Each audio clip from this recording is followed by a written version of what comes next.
wabarakatuh. Apa kabar Sobat Empret hari ini? Semoga kesehatan serta kesuksesan selalu ada pada diri kita.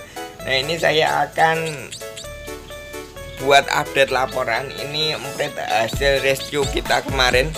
Ini alhamdulillah sampai di sini sehat-sehat selalu. Nih udah di sini berarti 4 hari dan 5 hari semua, Lor. Ini sekedar laporan ke sedulurku semua, para penggemar empret, sobat empret. Jangan sampai empret-empret yang kita rescue malah tidak terawat di sini. Ini bulunya sudah mulai lengkap dan ini udah siap terbang, latihan terbang.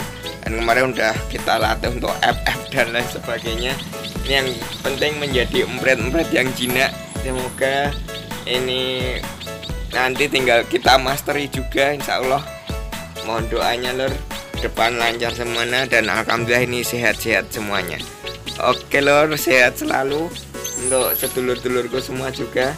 Ini alhamdulillah makannya lahap sekali, kita sepet dan ini jinak sekali alhamdulillah. Ini tinggal udah bisa terbang, tinggal nanti latihan terbang. Coba untuk latihan terbang kita masukkan ke apiari dulu sebelum nanti akan ke alam bebasnya. Oke, Lor, terima kasih. Salam sehat dan sukses selalu. Salam lestari. Salam buat penggemar empretku semua. Terima kasih, sehat dan sukses selalu. Sekali lagi klik tanda subscribe dan aktifkan tanda loncengnya untuk mendukung berkembangnya channel ini. Terima kasih. Assalamualaikum warahmatullahi wabarakatuh.